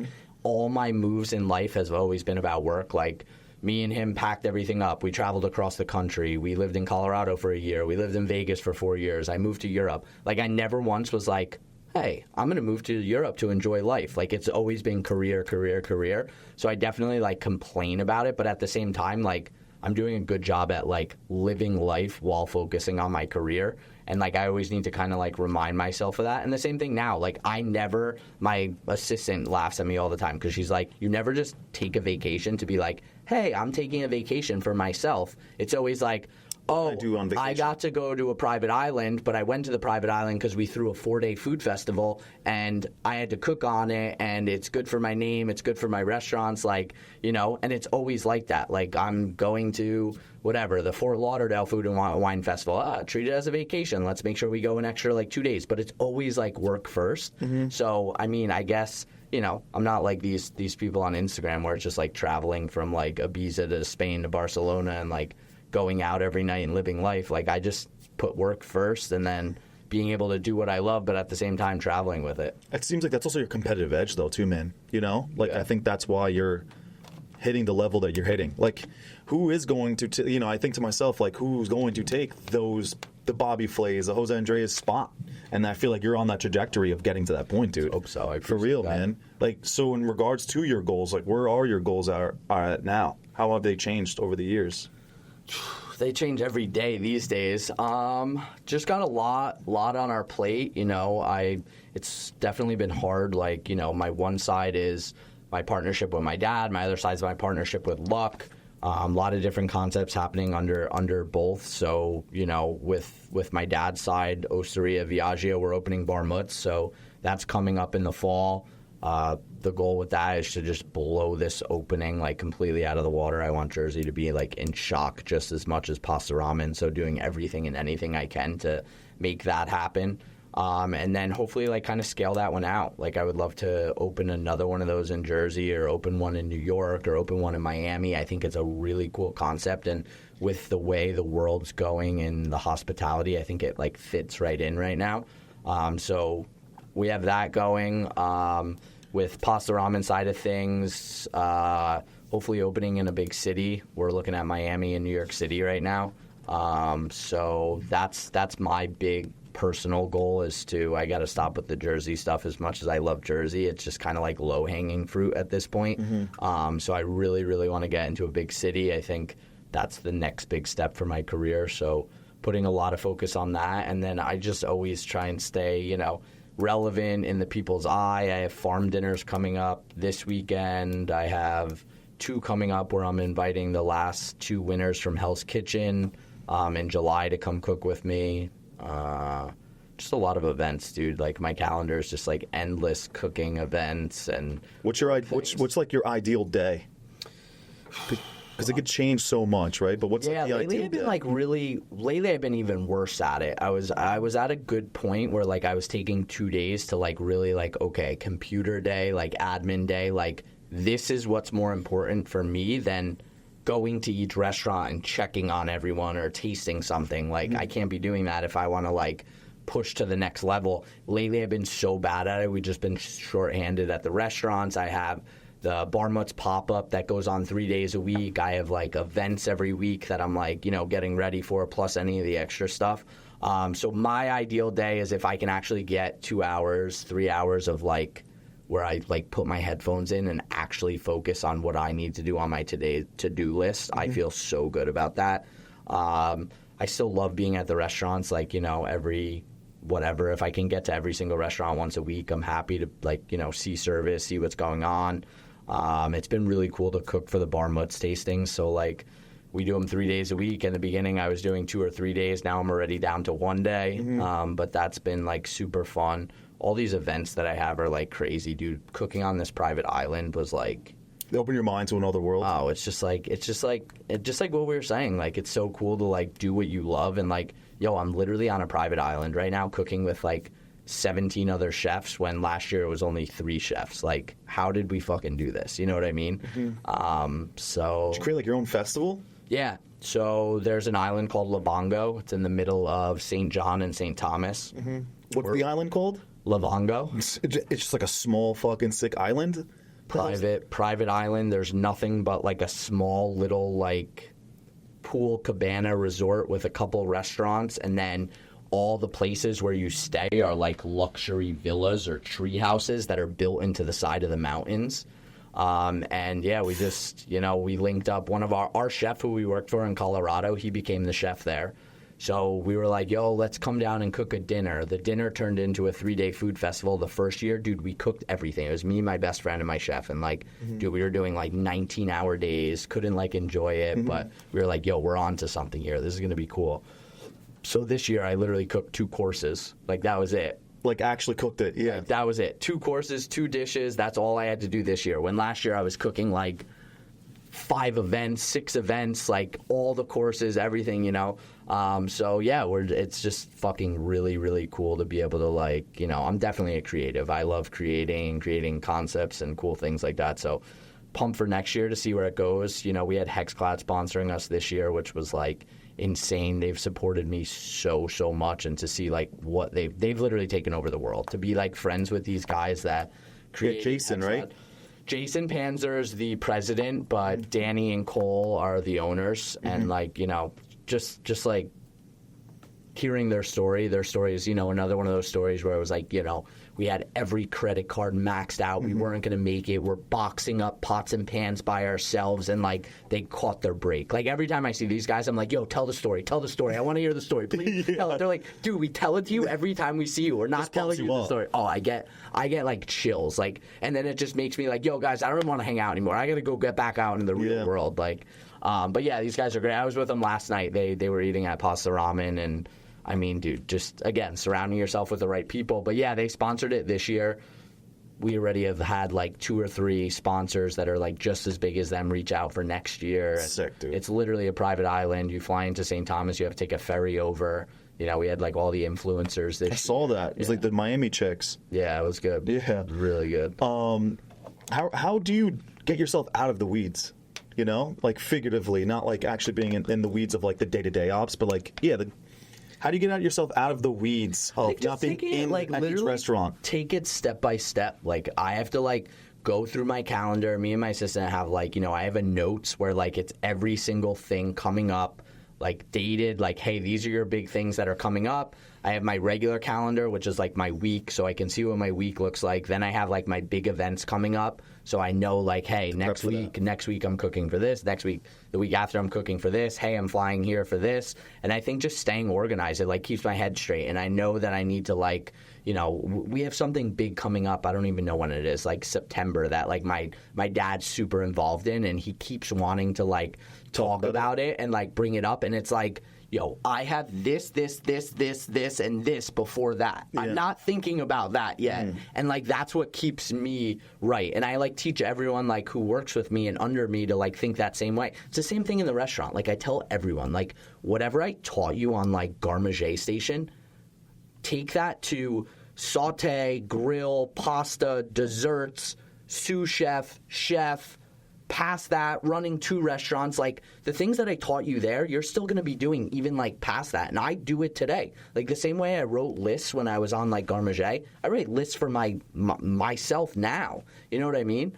And I just think like once you have that kind of mental clarity of like how to organize yourself in your life, I mean, dude, it's probably the same for you. Like, you know, and then once you're putting systems in place, it makes it even easier because they follow the systems and you know everything's going correctly. But I think the difference between you and I is, for me, I've been able to create like SOPs because I'm just essentially, bro, like I'm a QSR. I do crazy covers. I'm doing like 1,000. We're doing 1,000 tickets on a Sunday. Yeah. So I'm just like, I know how to do an assembly line, ops, and all of that. But each one of your concepts has different menus. It's on a higher level. There's more room for error. Yeah. You know, there's not much room for. There's more room for error with the bacon, egg, and cheese. As long as my bagel's on point, perfect. As long as that egg isn't getting overcooked. Yeah, but dude, I mean, I have that sandwich concept that's kind of like sitting there teeter-tottering. We're still like working on it.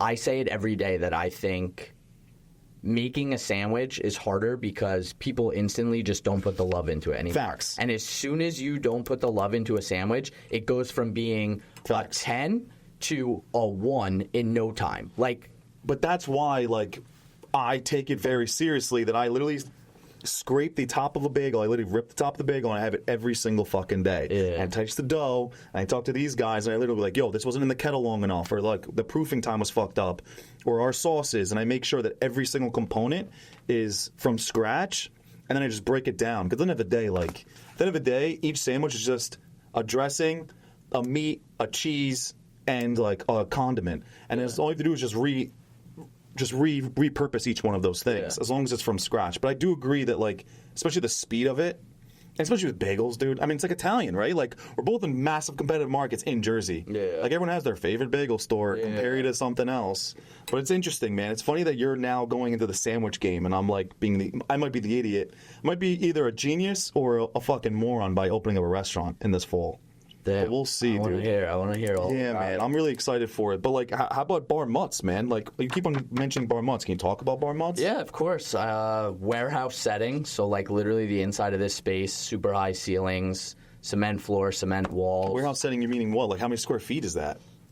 Small. It's only like 1,400 square feet. Okay. But it's going to look like a warehouse. The building that we're in, so it's the same building as Osteria. So Osteria is on one side. Right to the right of it is going to be it's in your fucking home. Same. We're sharing kitchens. That's a way that I could do liquor license at both because it's the same building. Yeah. So instead of buying a new liquor license, it was like the smart move. It's a whole other fucking topic. But yeah, warehouse setting, really fucking cool vibe. Like, again, going for like vibes. I feel like something I learned in the past year is like you could cook the shittiest food, but if you have a good vibe, people are still going there. Fox. So to be able to cook good food in a cool vibe, it's like a home run no matter what. It's like Miami teaches you that, I feel like. 100%. I feel like that Miami is that, dude. Yeah. Like all the food, it's good, but you can increase your entree by $20 because it's fucking sick. The hostess is hot. Like, you know what I'm saying? Nailed it. It's just good music. Yeah, literally nailed it. That's what it is. But yeah, this warehouse setting, imagine throwing a salumi and a mozzarella bar into a warehouse is exactly what we're going for. I'm going to have like carts that'll wheel up to the table and they'll make fresh mozzarella tableside. Cool. But not like boring stuffy shit. Not like, this glass cart with this waiter that's got a 5-piece suit on. Yeah. Like it's going to be like skull and crossbones on the cart with like neon lights, like cool people walking up to you being like, yo, you ready for some fucking mozzarella? And like hopefully the table screaming like, yeah, like that's the vibe of a restaurant I want to be in. You know what I mean? You want to create like fucking experience. Yeah, Like, this is the place that you're going for like a fun party with like your college boys you haven't seen in 10 years. But like, yo, let's link up to go. Yeah, but at the same time, like a place that you could just go any night of the week because it's not like... It's like whatever, you know what I mean? Like I feel like if people could get a reservation at Pasta Ramen once a week, people would go because you can go in there and spend like, $20 on a ramen and like leave, get one appetizer. Like it doesn't have to be this big elaborate meal, but at the same time, people could come in for a birthday and like, rack up a bill and make it a special occasion place, which I think is important these days because you don't want to ever single yourself out to being a special occasion place.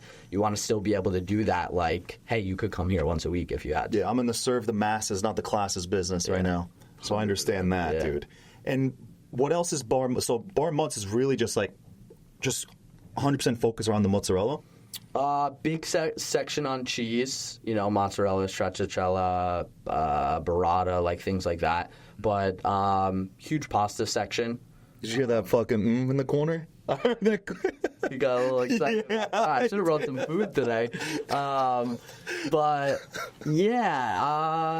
I always told myself I would never do American Italian food, and I think this is like the perfect concept to like slide in a little bit of that American Italian food. Yeah, because you're creating your own fucking experience, dude. You're taking what you don't like about that People game. like it in New Jersey, dude. People go out for it every fucking day, and you go to a restaurant that's got like some sort of little bit of a vibe and serve some sort of American Italian food, and it's a fucking home run. What do you think separates the successful restaurants and not? You think, like, how does someone having their own mom and pop restaurant get into the mainstream and, like, becoming, having their own heartbeat? I think just attention to detail. If you meet one of those people and you could tell that they care about, like, the rug to like the way the light switches look to there's no coping on the floor there, and that attention to detail shifts onto the plate where they care just as much about everything that's going on the plate. As soon as you find someone like that, you're like, this is going to be a good spot whether I try the food or not. And I think that's a big... It's all about the details, man. And everything, and that, But I couldn't agree with you more on that, especially even like the music, right? Even just bro, if I go in a place and there's no music, it drives me... Like, I can't, I crawl in my skin, dude. I don't know why, but, like, I go into a restaurant and, like, it just bothers me. The vibe, and as a restaurant owner, like, I hate that. I hate when we're having a slow night and it's like, fuck, that table's sitting over there and there's only 5 other tables in the restaurant. Like, we didn't get, the vibe isn't right here for these people. And, like, curating when you have VIPs coming in, making sure they're coming in on busy nights because you want them to be able to see that. So true, too. I would always, any, like, potential investors, I'd just be busy as fuck during the week and be like, sorry, the only day I'm available is 10 o'clock on a Sunday. And that's what you got to do, especially for, like, the bagel shop. But it's crazy you're saying that about the attention to detail. Like, I'm dealing with that, too, now with, like, I have a Rutgers location, and I don't know why I'm such an idiot and didn't realize the slow season of college, bro. The summer. Oh, my God, dude. It drives me crazy. Getting out of the rut, I feel like I just have to create. I think it's the only thing that gets me, like... Keep on pushing, dude. I hate that, just waiting. I can't just stand still at all. I'm always, like, trying to figure out the next thing. So when it comes to... I know you have all these things and you have your assistant, but how are you juggling each restaurant? Like, do you have like a certain routine? I definitely have like a chef of each restaurant, a manager of each restaurant. So I have people running day to day, just like you with stores. I mean, they focus on that so that I can focus on growth. Yeah. How do you find talent? A lot of people come out to you for it. They're looking to like learn from you. Is it getting easier now for you to find talent? Yeah, 100%. People are like coming to you more. 100%. I don't know how Rogan does it, man. He's just 3-hour conversations, no piss break.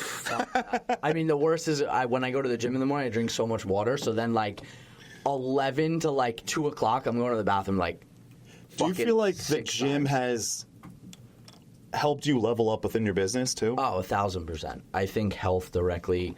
I mean, it's just everywhere now. You see all these, like, all the, like, people on whatever, social media that are just, like, serial entrepreneurs and, like, all they're kind of like bragging about is like, oh, I'm an entrepreneur. I make tons of money. But every single one of them are like fit, in shape. You know what I mean? Someone said it a couple days ago, whatever. I don't know what I was watching or what podcast I was on, but it was like, you know, if you're creating a brand or whatever, you're the face of it, whether you're the face of it or not the face of it, shouldn't you care about like how you feel and how you look? Like, and I think that's like, you know, and I'm even dishing it down to like all my cooks. Like, I feel like all my cooks are taking care of themselves more now, which is like cool. I like walking into the restaurant, everyone's like trying to eat healthy and stuff.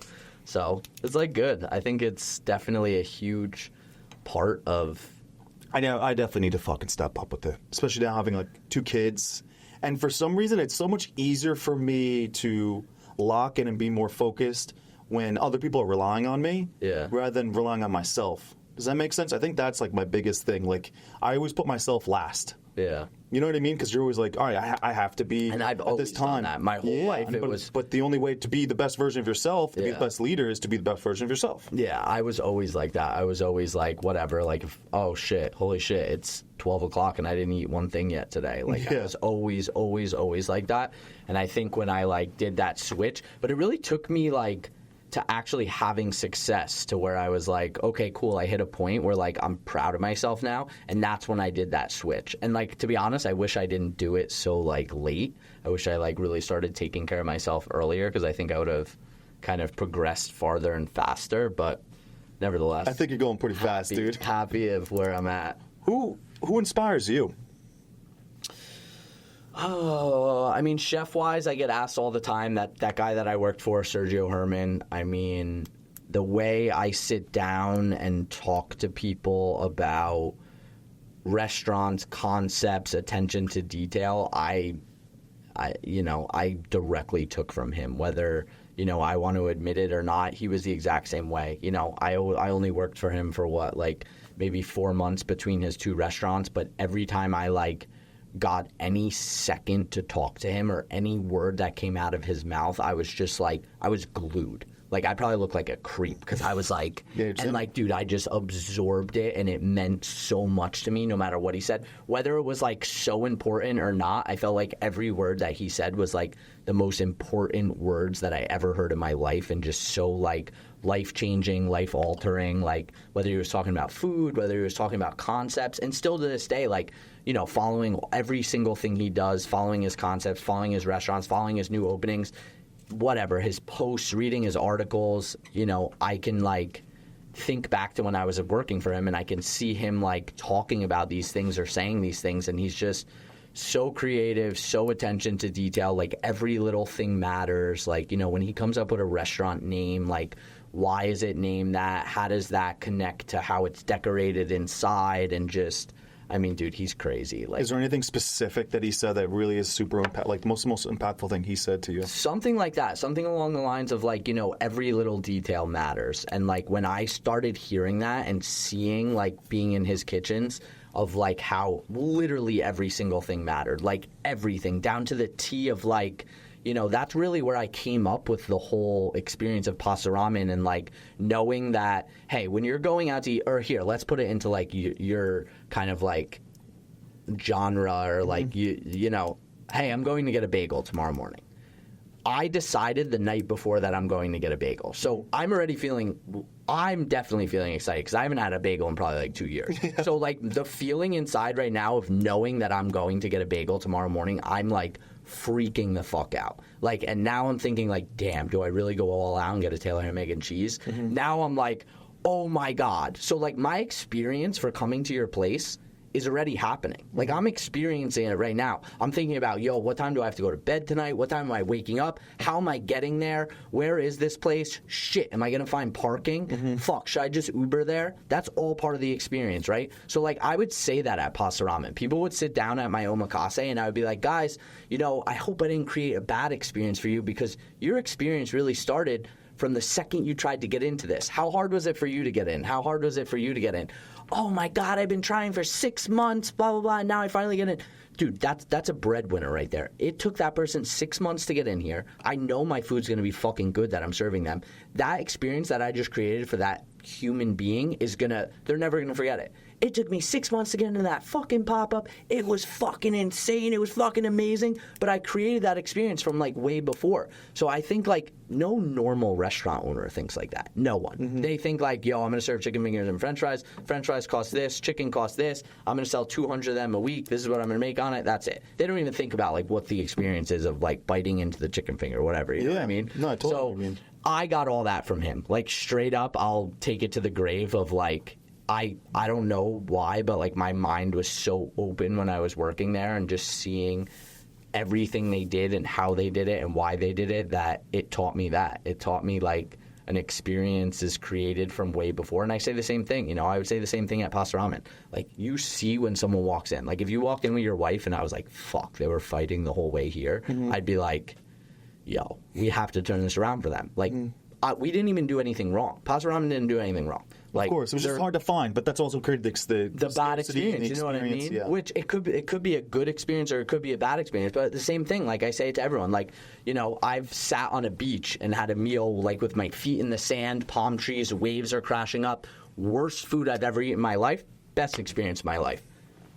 Who the fuck doesn't want to sit on a beach with sand in your feet? Even if it's like shitty fish tacos or like $35. You know, it could have been with like a fucking girl that was beautiful and like, wow, those tacos are way better now. You know what I mean? Yeah. And that's like what it's all about. So like I really got to test that with Pasta Ramen, where like I was like, you know, we're going to create these experiences. And I got good at it to where it was like, oh, yo, a Forbes writer's coming in. Make sure we have some other celebrities in there. Like, why don't people think? I mean, people do think like that. Like, I'm not the only one, but it's very, like, rare of, like, being able to sit down and, like, really talk with someone that, like, thinks multiple levels of attention to detail towards this game, for sure. It's about every single aspect of it, because I agree with you. Even like understanding your logo, like putting how much thought you put in the logo, what paint colors, what you're going to be your menu, why is there not a label, like a brand on your plate maybe, or just different things like that. Keeping a tight menu. Like I just, when I go to a restaurant and there's like fucking 5 pages, bro, I'm like, I can't be eating here. This shit's going to be sketchy. But if it's a tight 1-pager, you're like, this is going to be dope. This is going to be that someone put love and care into what they're doing.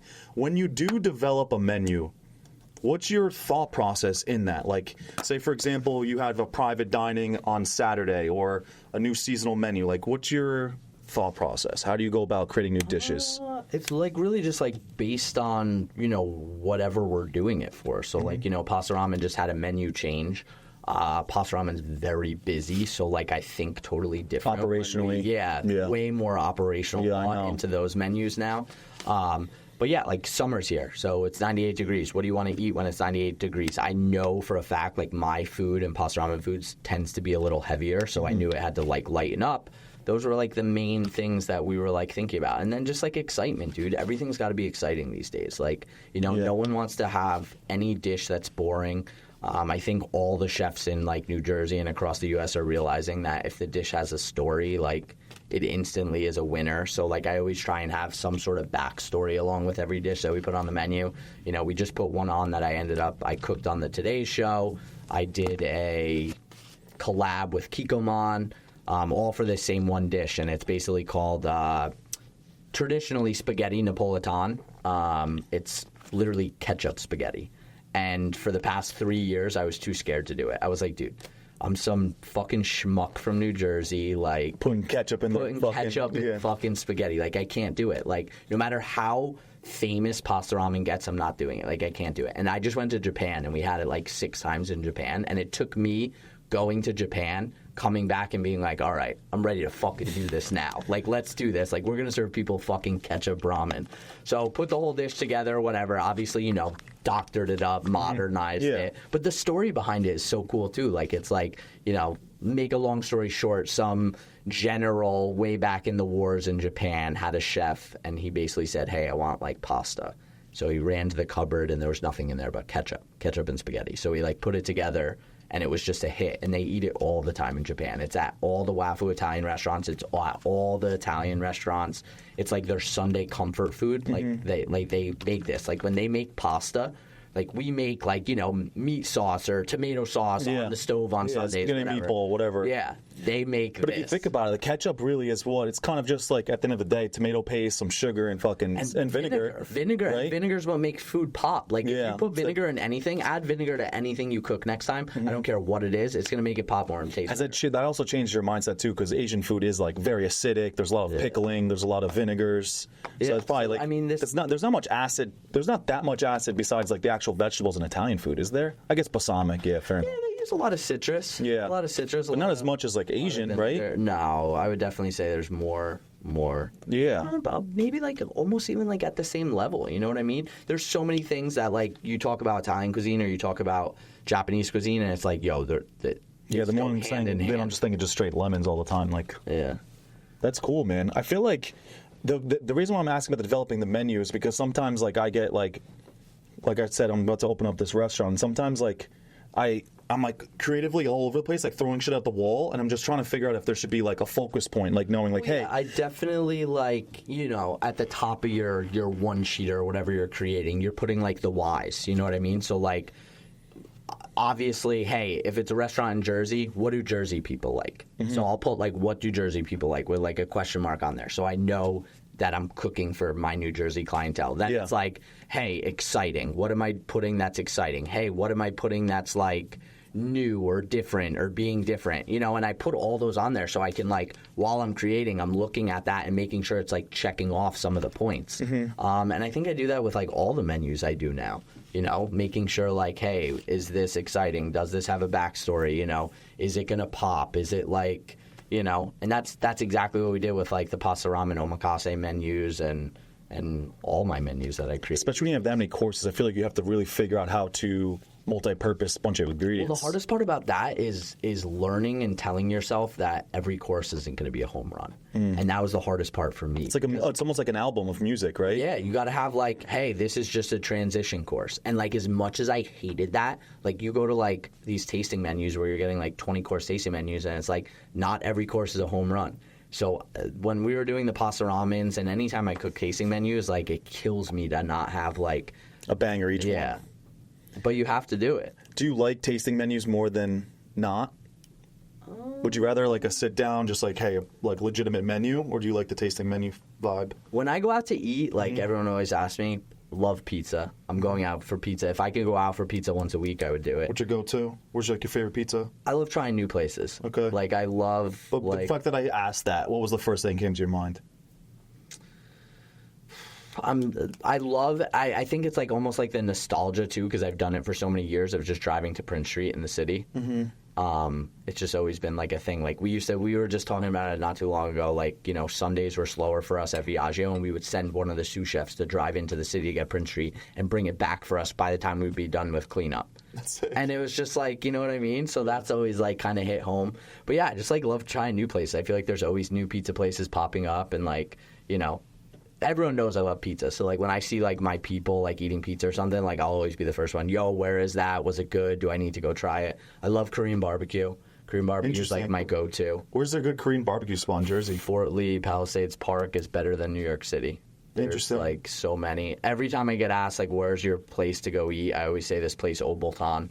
We're like obsessed with it. Hole in the wall Korean barbecue spot. There was a time where like all my restaurants would go there after service, so I couldn't go anymore because it was like, yo, I can't go here. Both my restaurants are going to be here. Like, I'm not going. But yeah, I think that place became like a really big hit. It was in like every New Jersey monthly magazine. Like all chefs were like talking about it. I just love going for Korean barbecue. I feel like it's like good like hangout, like, you know what I mean? Another experience, right? Is a Korean barbecue the one that you like do it in front of you? Yeah. I've only been to one Korean barbecue spot. Never really. Really? Yeah. You gotta go. But I mean, I used to hate it. So there was a time where like I went and I was like, this is the dumbest shit. Yeah, I'm trying to cook my own food. Who the fuck wants to cook their own food and nothing seasoned? Yes, nothing seasoned. Nothing seasoned. And also So you have that one dude who's with you who's like doing it wrong. He's just putting all the meat on. It's like, bro, you gotta like, it's cooking uneven. Yeah. So like then I met like my manager who opened Viaggio. He was one of my best friends when I was living out in Vegas, like straight off the boat Korean, like, and he took us one day and dude, he started showing us and like teaching us like, yo, put this with this, try this with this, you got to do this like this. And I was just like, this is the greatest shit ever. like the best. And I still like, I'll take people that have never been before, and I can see it in their eyes that they're like, yo, this is whack. Like, I want to be pampered. Like, I don't want to fucking smell like smoke when I leave here, and I don't want to eat fucking random meats. Like, you know what I mean? But I don't know. It's like my thing. I like love going for it. Sounds like it's gonna be another concept in there. Nah. Yeah, you kind of in a way caught me. That's awesome, man. So we normally have this tradition of like certain, fun, interesting questions towards the end of this, and I appreciate you coming through. This one's actually not as fun, but like it's deep, which is Fun enough. Yeah, exactly, man. It's like I'm always very interested. Someone like yourself, what advice would you give your younger self before you opened up Viaggio? At 26. Good one. What advice?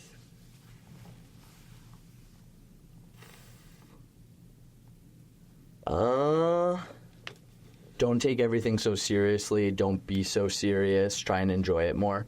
I feel like one of my biggest downfalls is like always, once I get here, once I do this, I'm not like living in the present.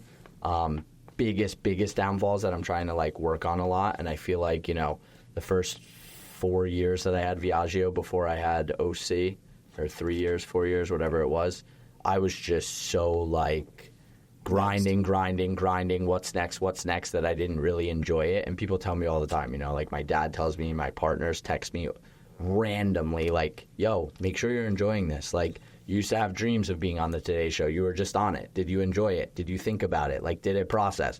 Me, I'm like leaving the Today Show going, okay, what am I getting on next? You know what I mean? Yeah. So definitely just like living in the present, not being so serious, trying to like take it all in.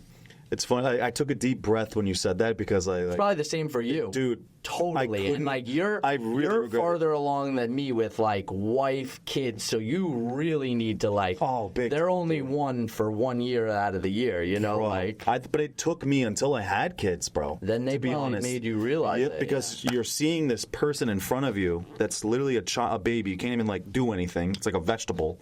And next thing you know, they're like talking. Then after that, they're just acting the way that you act. Yeah. Like my son's 2.5, bro. He's like, there's certain personality traits that he's getting from me. He's even like calling my wife the pet name I give her, I'm like, dude, this kid's copying everything I'm doing.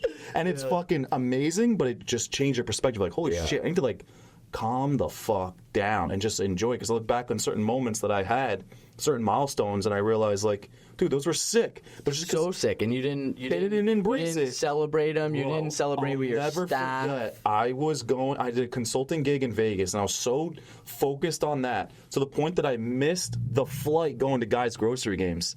I went for Tournament of Champions, and I was like super cocky. I'm like, because I won the first one mad easy, and I'm like, bro, I don't give a fuck. I didn't think about it. Wasn't prepared. I missed the flight because I was so focused on going to Vegas. I missed the flight. I get there. I only 3 hours sleep, and I got smoked on national TV. And I completely woke up after that, bro. I was like, dude, I got to, like, every time there's an opportunity in front of me, I'm going to prepare. Yeah. Even meeting with you, bro. Like you said, the Today Show, I watched that video of you cooking. Yeah. I try to lock in every single experience I have. I take it as if... And you could tell, like, when a person's different, a different breed, and, like... The same way, like any meeting I'm going to, whether it's calling a partner and being like, hey, who are we meeting with? What can you tell me? Googling whoever the person is or whatever it may be, I'm the exact same way. When you met with those, you have so many cool people like cooking at Pasta Ramen or on any of your other restaurants. Is there any time you were starstruck and be like, wow, holy shit, they're fucking eating?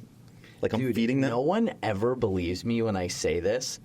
I mean, definitely to a point where I'm like, yo, that's crazy that they're in here, but never like feeling some type of way. There was one time, one of my chefs from Europe came to Viaggio. He worked under Sergio Herman. His name was Serko Bacher. And he came in with 10 people because he was running the New York City Marathon. Yeah. That was probably the most scared I've ever been to cook for someone. Really? And this is someone that, like, no one knows who the hell he is. Yeah. But I just respect him on such a high level. Like, he was probably one of the best chefs that I worked for. I was so nervous having him in. Like, I was, like, not well, like, throwing up out back.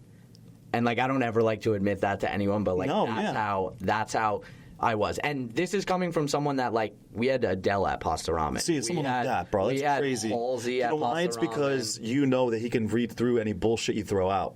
like any real ingredients. You could probably flex toward like throwing in ingredient names or whatever it may be. He could probably identify and like your strengths or weaknesses. Staff was like freaking out for all those people, so it's good. And like, don't get me wrong, like I'm appreciative. Like I love having those kind of people in. I love like hosting them. I love showing them a good time. I love that they like love me. Like when Adele came in, there was like an ongoing joke of like, hey, you're gonna come to my house and cook. And, like, everyone was freaking out. Like, she's really asking Robbie to go to her house and cook. Oh, my God. Like, you know what I mean? That'd be sick, though, dude. Matt Carter, too. Yeah. There's a lot of cool people. Like, L.A. was cool. We had a lot of really cool people come in. A lot of, like, athletes, you know, that, like, it didn't really hit me. I mean, like, Michael Strahan was just in at Pasta Ramen in Montclair. That's sick. That was, like, really cool. It was really cool because he was sitting in like one of our booths, and then a player that he played with was in another one of our booths. And he didn't even know it. And he didn't even know it. And like this one chef that I used to have that worked for me, anytime anyone would order like truffles or caviar, he'd come over to the table and start screaming, just being like, "We have another fucking caviar in the building!" And the whole restaurant, "Whoa!"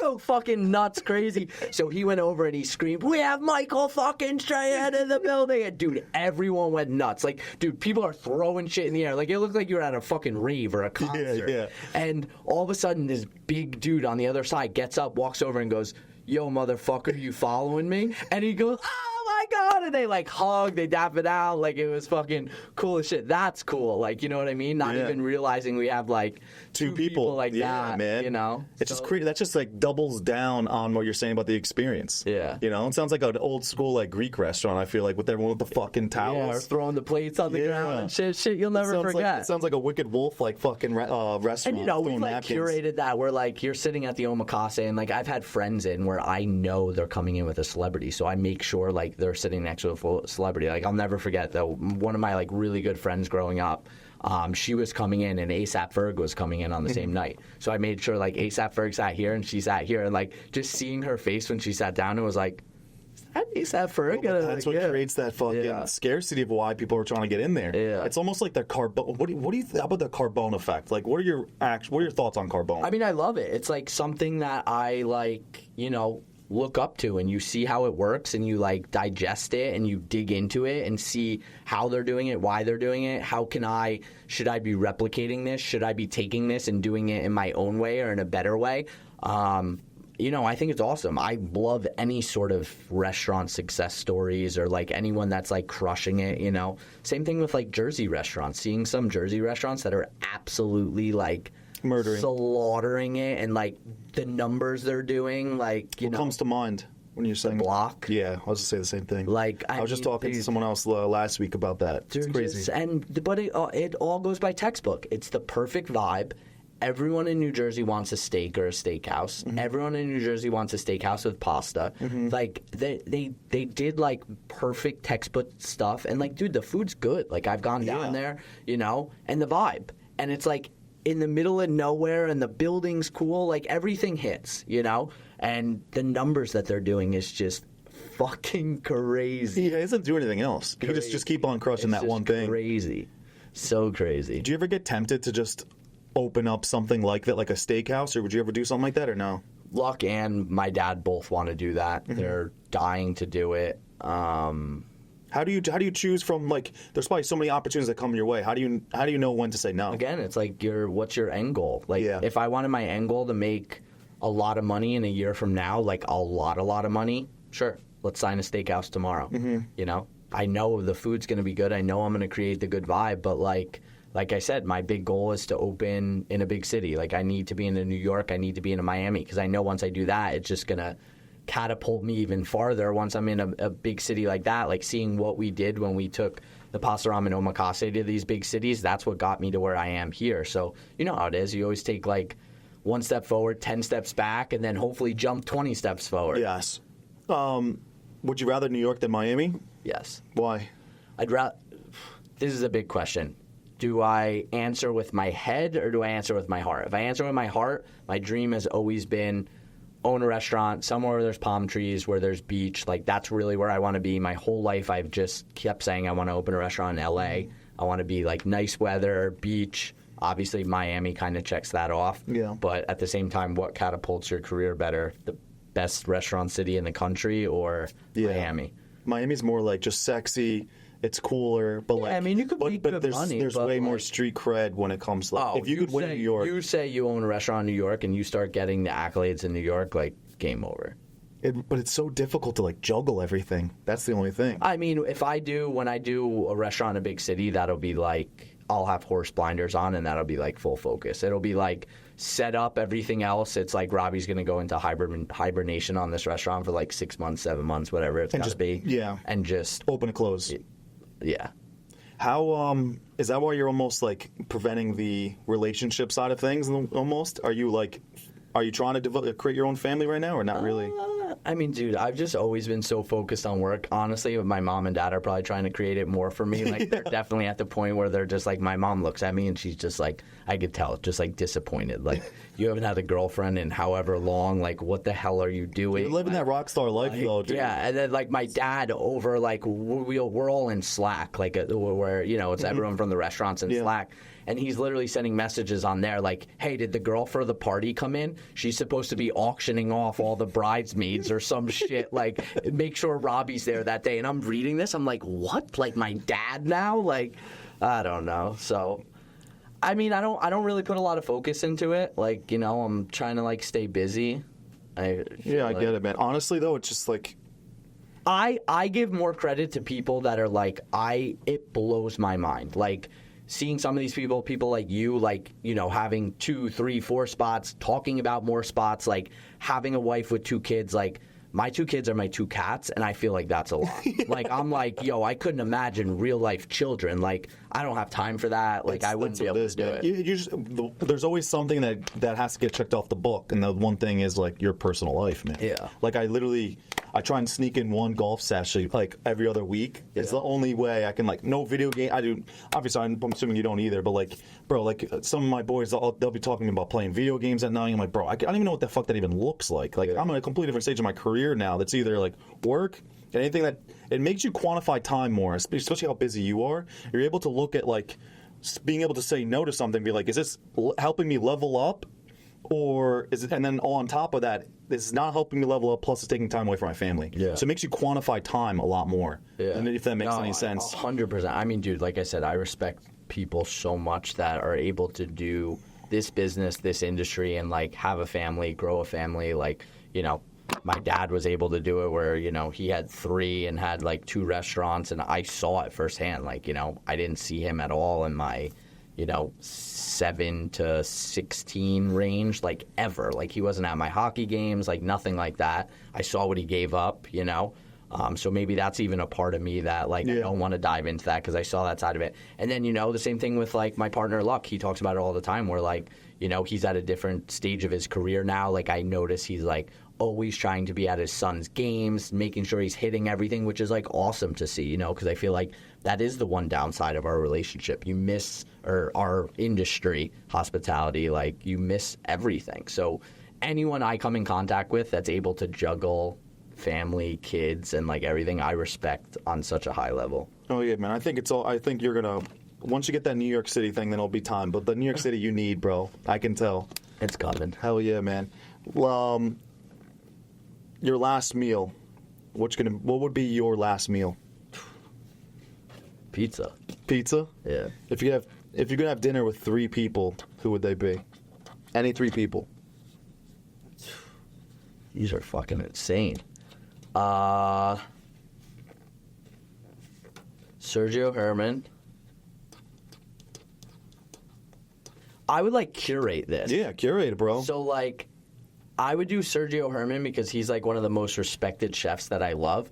But I would have it, like not that I, like, love this guy that much, but, like, Gary Vee or someone like that, because I want to put, like, a serial entrepreneur with, like, a serial creative, and then I just want to, like, sit there and pluck their brains. Like, I'm not thinking, like, I think most people that would sit down, they would think, like, oh, who's the 2 coolest people I could sit and eat with and talk bullshit with? I'm thinking, like, who's the 2 that I can, like, learn the most from and, like, take it and then run with it and be like, hey, thanks for dinner. That was cool. Yeah, bro. Who would be the 3rd person?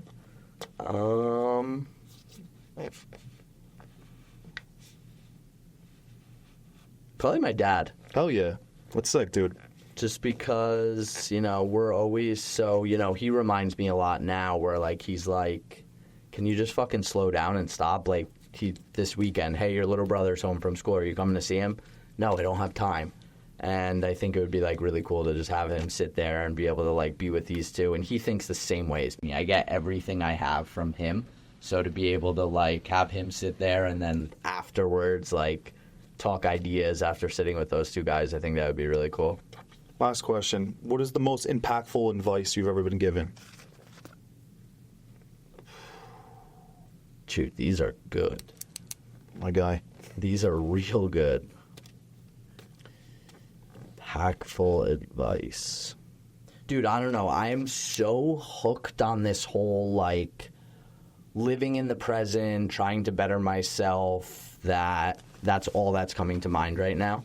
I feel like I'm the biggest advocate of always trying to, like, make myself better or do better, or, like, hey, how can my restaurant be better, or whatever it is that I'm working on. So right now, that's what I've been working on myself, is, like, you know, being more in the present and, you know, focusing on enjoying what I have around me and things like that. So I'm hoping by doing this, it's going to have a lot of impact on the rest of my career. So I'm going to go with that. I think that's beautiful, man. And, like, off of what you just said, like, bro, honestly, I highly recommend getting a journal. This is what I do, bro, and it's changed my life. It's literally on top of my list. Bro, if I take out my notes right now. Look at this shit, dude. All the time. I just fucking, every day I put there's 4 goals a week.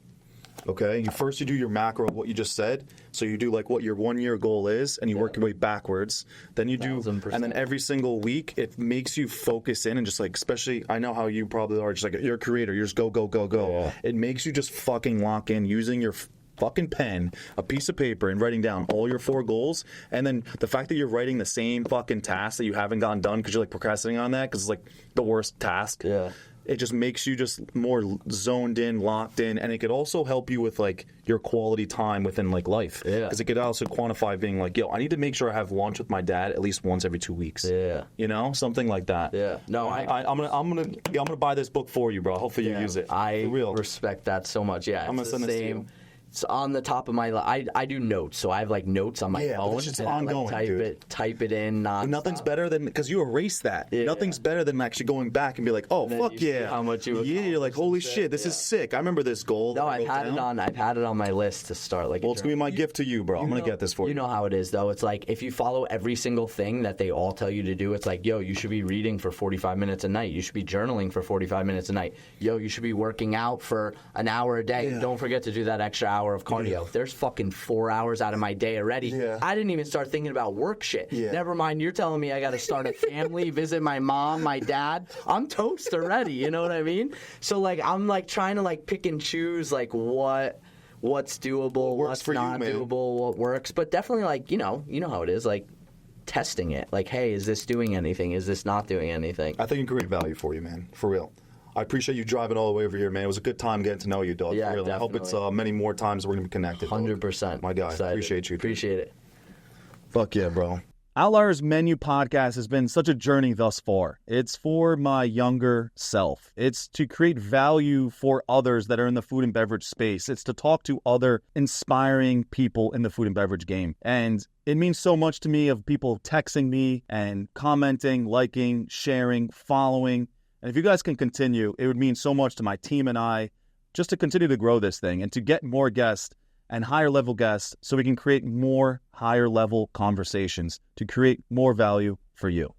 Thank you. Much love. Let's go.